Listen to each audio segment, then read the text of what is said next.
Hey,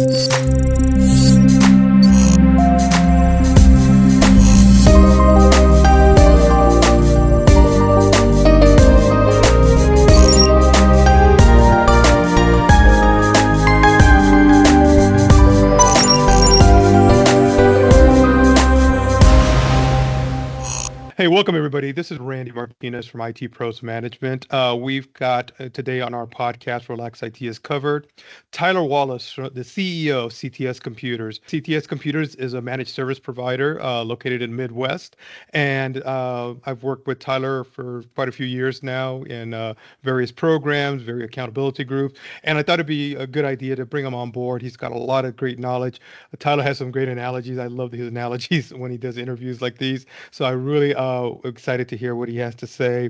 Today we're going to be covering a topic that's kind of near and dear to, I think, to both of our companies, CMMC, which is the framework, the compliance framework set up by the Department of Defense for contractors that work with DoD.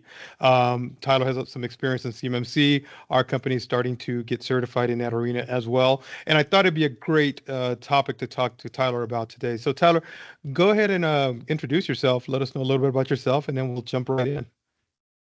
Yeah, I already said, Tyler Wallace, CEO of CTS Computers, Midwest, Illinois, Indiana. Been around since 1991, so been around the industry for a long time through all the trends that it's had. But what I think we've really seen a transition in our organization is risk management on how to manage IT. And that's why CMMC for us just really feels like a natural fit because we're already doing IT management based on risk and all those things. Yeah, it sounds about right. That's kind of the same way we're doing things here. We're focusing a lot on risk management, the tie-in with cybersecurity, and then moving into the compliance model.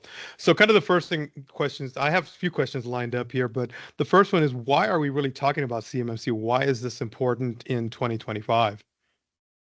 Yeah, so CMMC is a framework that's come out for the defense industry base to make them more secure. So the issue that's come up is, all these contractors that do business with Department of Defense, they really weren't that secure, right? And Right. when they had a framework that they were following of NIST 800-171, it was self-attesting. In other words, they could just say they were doing it, but not really do it. So the what CMMC did is it says, okay, well now you're going to follow this framework, but you're going to have to show us how you're following it, right? With the outcome of ultimately we want the supply chain of all these contracts to be secure. And basically, in your experience, not an experience, but in your knowledge, really, who are the organizations or companies that would fall under the CMMC requirement? I mean, you mentioned obviously the DoD contractors, but what is it exactly does that mean? I mean, who are these people or these organizations that would fall under that particular framework? Yeah, so it's any organization that's doing work for the DoD, but also the subcontractors of that prime, right? So you might have a prime contractor that's doing work with Department of Defense to make some part, right? And then, of course, they don't do all of it. They outsource some of this to whether it be metal fabrication, heat treating, or whatever it might be. They subcontract that out. Well, the issue for those smaller organizations is they also have to be CMMC compliant. Right, so they might not be doing work directly with the government, but they're doing work directly for someone that does. And then it gets written into their contract saying that they handle a certain type of information. So now they are required to be compliant. Yeah, I understand that makes sense. That supply chain model of things going down and up and down that supply chain have to be secured no matter how small or how large that component can plays into that DoD contract. In simple terms, Tyler, how do you define CMMC in a simple term? What is CMMC? What do those letters those acronyms stand for? Um, Randy, I can't even think of what it stands for. It's like it's cybersecurity maturity model Model. certification. That's what it is. Oh, okay. Cybersecurity maturity model certification. But in simple terms, I mean, again, you mentioned that's basically what the compliance model is and who it affects. Um, what are some of the changes that you see as far as I know there's been CMMC like 1.0 and now we're moving forward in time. It's coming to fruition now after a long period of time of buildup, and we're at that point. I think we're looking at probably CMMC 2.0. What exactly, in your mind, does that play? Is that definition of that, or who falls into that 2.0 model now? Yeah, so CMMC has ever been evolving, right? They had a 1.0, they sent that out to the industry, there was feedback, then they come out with a 2.0. But really what CMMC is, it's based off NIST 800-171, right? Which is 110 controls that which I think are composed of 350 objectives or more, where that's what you have to meet, right? And I think the key difference between NIST 800-171 and CMMC is with level 1, they're letting you self-attest, right? So you can say, hey, I'm going to do all these things, and then I'm going to self-attest that I'm doing them. When Right. you get to level 2, which level 1 and level 2 is where most organizations are going to fall, level 2, you can self-attest on some of them, but really what they're now saying is you have to be audited by a third party, right? So a third party that's certified to do this is going to come in and make sure that everything you said you're actually doing and can provide evidence that you're doing it. Yeah, so that level two level is at that point where you actually have to prove up, where before level one, obviously it's self saying, yeah, I'm going to do this, I'm going to do that. Almost like a cyber insurance policy saying, I'm going to do this, I'm going to do that. But then with the level two, you actually have to prove that you're going to be doing it. What are some of the misconception or myths that you see out there in the market now with businesses that are falling into the CMMC model that you go, well, why aren't they doing this? What are some of the misconceptions you think that businesses have, or some myths that have been put out there that business owners in these particular companies that are working with the government, with the DoD, why aren't they potentially moving in that direction? Yeah, well, it's not being enforced yet, right? So it's kind of one of those things, oh, well, it's not written into my contract, right? Or something along Uh, those lines. So they just feel like, well, I'm going to kick the can down the road. And what they don't realize is eventually they're going to say you have to be compliant and you have to be assessed. And the thing is, it's a 12 to 24-month roadmap to get there, right? You don't just flip a switch and all of a sudden be compliant. So that's one issue. Is I talk to people in the supply chain organizations like, oh yeah, well, they're not requiring it of me yet, but it's going to be overnight that they're going to require it. And it's not going to be everyone at once, right? right. The other thing is that it's a IT function, right? So CMMC compliance is like, oh, I'm just going to give this to my IT person. Well, that's wrong. It's actually up to leadership. It's the organization's responsibility to be compliant. You cannot outsource compliance. And then the other thing I see is, oh, I'm a small business. I just make a bolt. Right. It doesn't apply to me, right? So what they're going to realize is that they're eventually going to be told that you have to be compliant, and they're not going to be able to meet that compliance, and they're just going to lose their contract. So there's the myth is like it doesn't apply to me, or there's an easy switch. Um, um, are two of the key things, and it's just it's going to cause a lot of problems. Yeah, and I mean, that's one thing you and I think, can agree on, that we always find business, especially small business, small mid-sized businesses saying they're too small for this, they're too small for that. And the fact that you and I both know that that's not reality. I mean, nowadays, if you're a small business, you could be making $2 to $10 million a year as a small business and impacting supply chains up and down that your customers that you're supporting. And they always think that they're too small to be impacted by risk or by cyber criminals or cyber crime. And I think you and I spend an inordinate amount of time trying to explain to them that you're not a small business anymore. If you're making, even $100,000 a year, you can be impacted, and that can impact you even dramatically more if you're making smaller revenues. That could be something that could take you out of business. Um, next question I have is, where do you kind of recommend businesses start? They come to the realization, not the realization, but they come to the understanding that, hey, we fall into this framework. How does a business get started down the CMMC journey? Yeah, Because well, it is a journey. one is looking into your contracts, right? Is this even apply to me?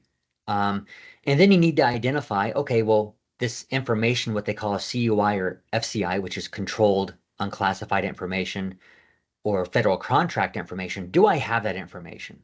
Right? Because that's Right. what the DoD is really trying to control is the information that you receive, are you protecting it? Right? So where a business starts is, identifying what that information is and then doing a gap analysis. So basically that's saying, okay, well, where am I as an organization as far as meeting these 110 controls? And where do I need to be? Right? And that ultimately creates an action plan for you to say, okay, well, out of the 110 things, maybe I did 20 already, and I've only got 90 to go. So that would be a good start. Do you recommend doing some, well, you mentioned a gap analysis, but do you recommend doing kind of a more extensive security risk analysis on the entire organization to get a good baseline? Or do you think a gap analysis is kind of the best starting point? What would you recommend? Well, so the intent of compliance is to be secure, right? But the Mhm. problem with compliance is compliance and security aren't always the same thing, right? You can be Right. compliant, but not be secure. You can also be secure and not be compliant. So I think the risk assessment is great for an organization that wants to be secure. And you're going to find that what the gap analysis you do for your CMMC is going to overlap a lot with what a risk assessment would be, right? Because they're both inherently trying to do the same thing, right? They're trying to make you more secure, but you'll find things in your gap analysis out of the 110 controls that you might not find in a risk assessment. Yeah, that makes sense. That definitely makes sense because we do risk assessments a lot, and I totally agree with you that a lot of businesses we think are secure, may be compliant but not secure, and it's the opposite. And it's always that fine balancing act to get them to both levels of security and compliance at the same time. What are some of the biggest challenges you think SMBs, small businesses are facing, small mid-sized businesses are facing when it comes to CMMC? I know I know that there's not a lot of auditors out there. That's one of the biggest things that's slowing down the process. But do you see any other challenges that these SMBs are having to try to meet the compliance model, or at least even get started on that road? Yeah, cost. It's expensive, right? I Yeah, mean, yeah. an audit alone, just to be assessed, can cost, I mean, don't quote me, but $30,000, right? Just to be assessed, right? To Right, get that stamp that, and you got to do that every 3 years. That's just to be certified and to continue, right? Now getting to the point where you can be assessed, right? I mean, that could cost double that, right? And it takes a right, very long right, time to do. So cost is an issue for a lot of organizations. They have to start looking, okay, well, am I going through this whole process for a very small contract? And then they might right, say, I don't make enough money on that contract to go through all this headache. Um, right. the other thing is it's leadership, right? This is a cultural shift change in the whole organization, right? That starts with a compliance policy, procedure, mindset first above all else. Everything that you do in your business, from the hiring to how you handle the data, is going to change. Right. And that's forever, right? That is something that you have to sustain over time. It's not like, oh, well, now we're compliant, now we can kind of let off the gas. No, you have to keep doing what you said you were doing. You got to prove that you're doing it over time. What do you see the role of companies like us, like MSPs, managed IT departments? What role do we play in the CMMC journey for a lot of these companies? Well, so again, it's ultimately up to the organization to be responsible for their compliance, right? So I see the MSP coming in as a coach, right? Right. Handhold you through the process, handhold them through the process of, your gap analysis. Here's where you Mhm. need to be. Um, Helping with creation of all those policies and procedures that align with the company can actually do, right? So a policy is creating company intent to do something. The company has to say, yes, I'm going to actually follow that policy that we created. So an MSP can help, handhold through that process. It's going to help with the auditing. When the assessor comes in, they can help with keeping track of the reoccurring things that you have to do inside the organization. And also, naturally, they're going to have to come in and implement some of the technical controls that come in place. For example, something like MFA, right? Or something like that. That's going to have to be enabled on all the workstations that access certain types of information. So you're going to really rely heavily on your IT person to do those technical things. But it is important to note that the IT person, the IT provider, is not responsible for the compliance. It's the leadership in the organization. Yeah, that almost comes with kind of the same idea around risk management. Again, we can help navigate you down that risk path, but at no point will an MSP ever assume the risk of the organization. So it sounds like the same thing around CMMC. It's the responsibility of the executive management leadership to move that organization down that journey. Again, with the assistance of an MSP like us, coaching them down there and implementing some of the solutions and services that are needed. Um, what happens if a company doesn't comply with CMMC and it's in their contract? What potentially can happen to a company that says, I'm not going to do this, and and they're getting CUI and information that's classified and that needs to be protected. What potentially could happen to a company like that? Well, they're going to lose the contract, right? Okay. If they come in and they get audited, even if they're trying to be CMMC compliant, and they fail the assessment, the audit, like they still could lose that contract, right? Even someone that said, "Hey, I'm going to go and I'm going to do all these things," doesn't mean they're going to pass, right? And it is a pass fail, right? You either Right. you've met all 110 controls or you did not, right? I mean, there is no gray area now, so they could lose their contract. For organizations that say they're compliant but actually aren't, and they know they aren't. I mean, there's fines for that, $250,000, or I'm not sure the exact amount. Um, but there are fines that go with this if you said that you're compliant and you're actually not.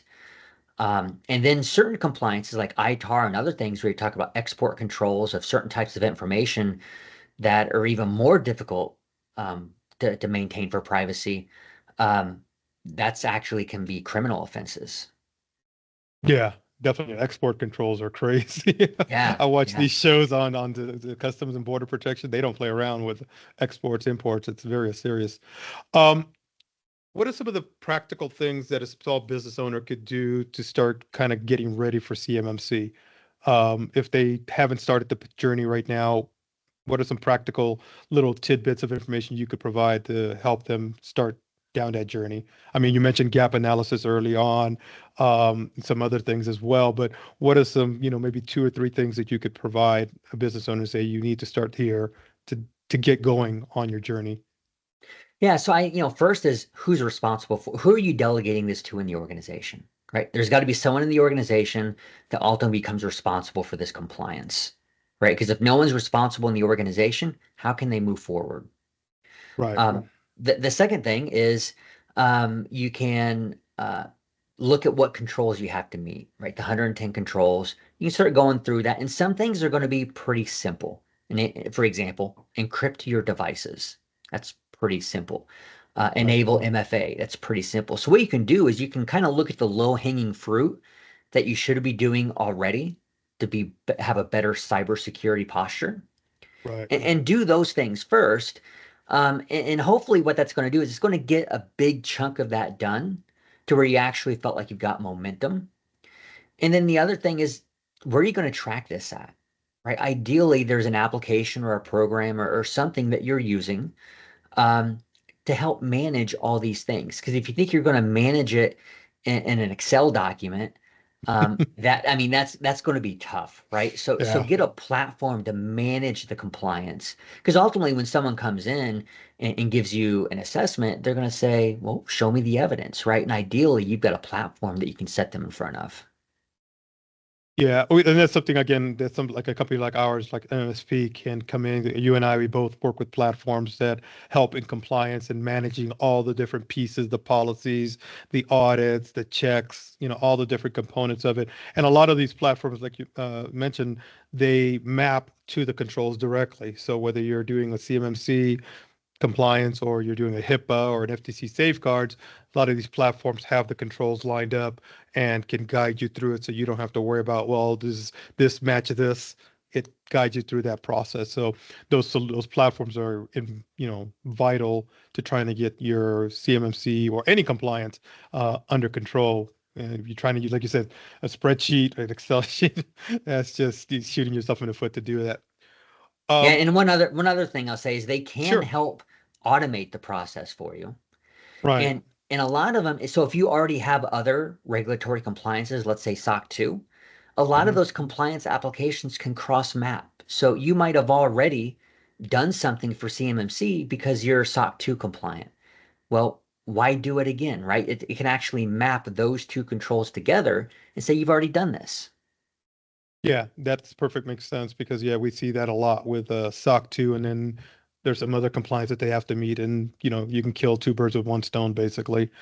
Um, Kind of last few ideas here.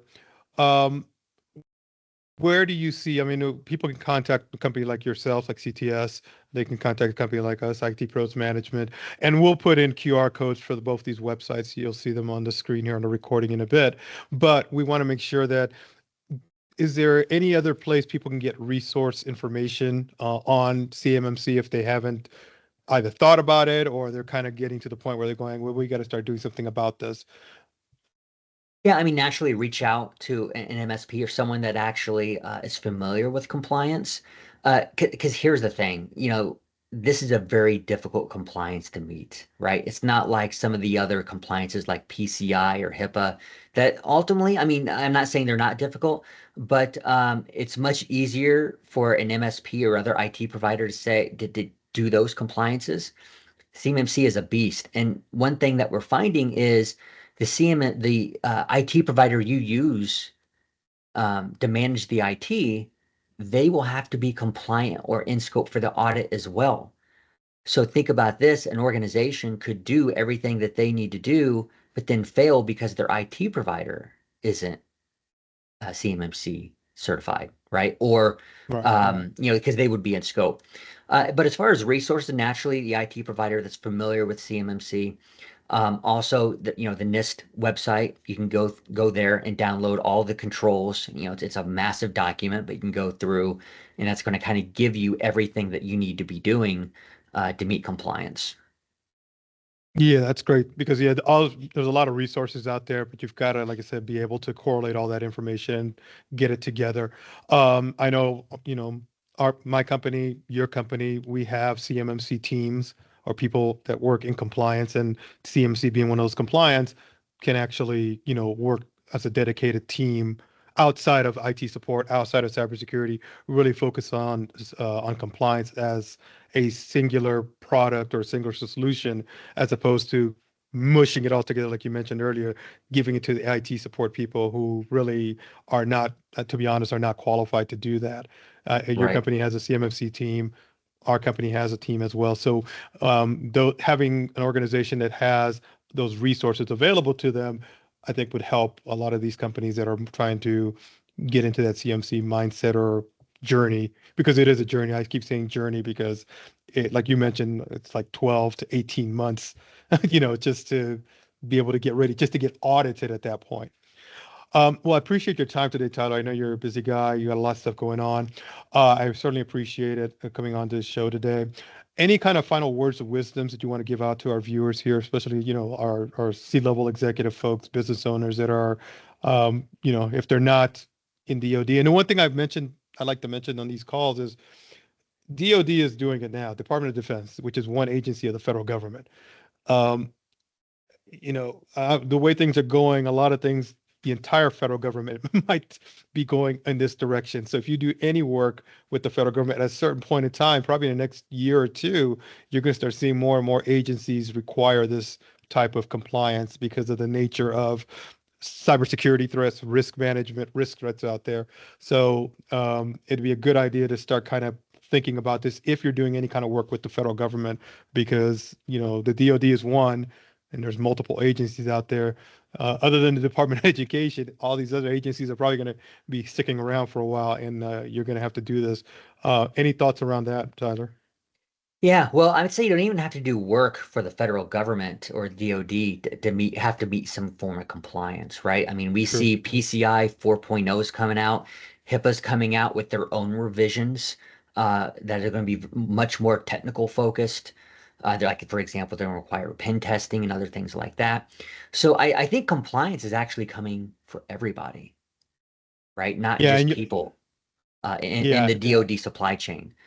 Um, so naturally, I think it's important for people to start doing risk assessments, start investing in their cybersecurity, and pick a framework to follow, right? PCI's got requirements, HIPAA's got requirements, all these requirements. You can kind of follow a framework that they all map to. So maybe you're ahead of it already, because naturally, any framework you follow for security is supposed to make you more secure, right? yeah.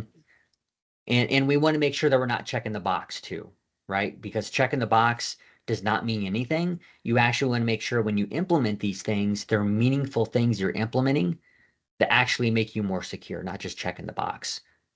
All right. And yeah, we see this also with, cyber insurance.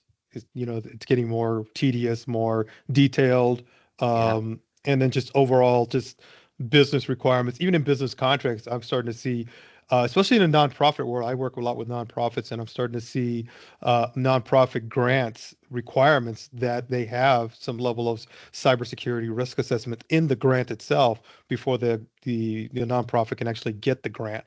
So these are being written into contracts, and that's one thing that I tell folks, business owners, you look at your contracts because if you're not required to have some level of cybersecurity or risk management in place, you will be, whether it's your contract from your vendors, your clients, your local state, your municipalities. All these entities are starting to wake up from a deep sleep and saying, "Hey, we need to be able to have the level of security because of the nature of the world it is today." Cybercrime is, I think, what is the third largest GDP on the planet after the Right. United Yeah. after the United States and China. It's, cybercrime makes like $10 trillion a year last year, and it's not getting less this year. So yeah, but I appreciate your time again, Tyler. Thanks for your information.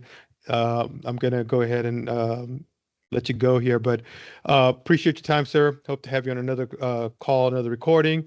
Thanks everybody for joining us. Again, we'll have a QR code up on the screen for CTS and IT Pros Management. Also throwing some QR codes on the screen as well for some of these resources that Tyler mentioned, NIST and the CMMC website, so you can get some more information on that.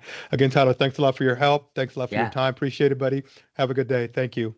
Yeah. Thanks for having me, Randy. Take it easy, buddy.